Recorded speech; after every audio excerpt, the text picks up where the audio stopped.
Did you hear how much Avengers Infinity War is supposed to earn at the box office opening weekend? Wow. That Quentin Tarantino's new film is supposed to be very similar to his iconic Pulp Fiction? What about the first official trailer to Tom Hardy's Venom? No? We've got you covered. Welcome to The Cinephiles, a weekly show where we zoom in on the most buzzworthy news Hollywood and the indie scene has to offer. Before we continue, make sure to like our page and share this video with your friends.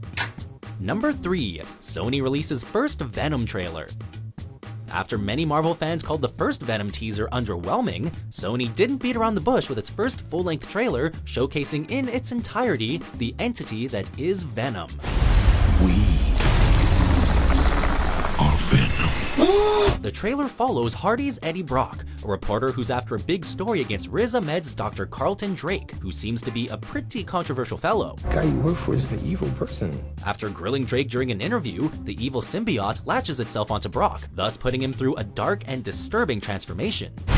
Why would we do that? The action scenes seem to hold their own, but Jenny Slate's pronunciation of symbiote, Symbiote. Tom Hardy's thick New Yorker accent, and Venom's big gross tongue have the internet poking fun at the trailer. Another complaint from fans, that Spider-Man was nowhere to be seen, bringing into question why Venom's suit mimics that of the teenage superheroes if it's never seen him in the first place. The way I see it, we can do whatever we want. Does Spidey make an appearance in the end? Guess we'll have to wait till it hits theaters October 5th. Number 2. Quentin Tarantino says new movie is similar to Pulp Fiction.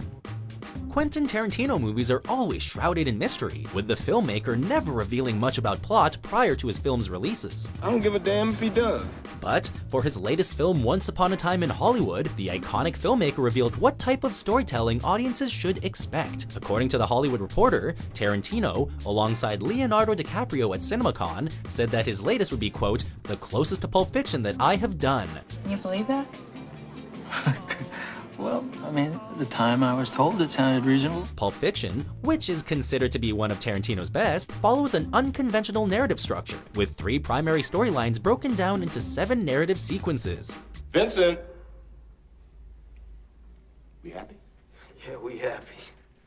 With Pulp Fiction and Once Upon a Time in Hollywood both being crime films, with the latter based on the Charles Manson murders in 1969 Los Angeles, it makes sense that Tarantino wants to return to the roots that made him so successful. The film has an A-list cast, featuring Leonardo DiCaprio, Brad Pitt, and Margot Robbie. Well, gentlemen, you have my curiosity, but now you have my attention.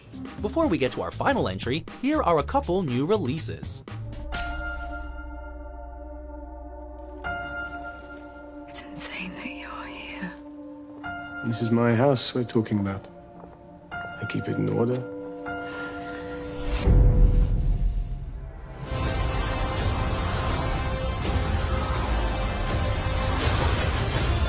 The end is near.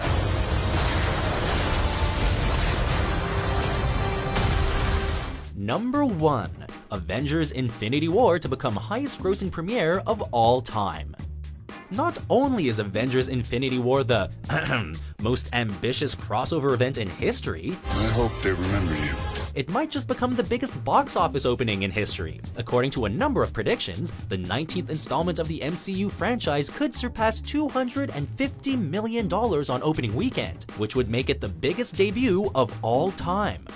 This is it. What's our timeline? No telling. The current record holder, at $247 million, Star Wars The Force Awakens currently holds the crown, with its sequel, Star Wars The Last Jedi, in second place with $220 million. Jurassic World sits in third with $208 million. I think it's good, except it sucks. With spoilers littered across the internet, and directors Anthony and Joe Russo pleading the public not to post them, fans will surely go out in droves to see it as soon as possible. The giant payout this weekend will surely be welcomed by Disney and Marvel, as Infinity War is the second most expensive movie ever to be made, with a budget of $300 million.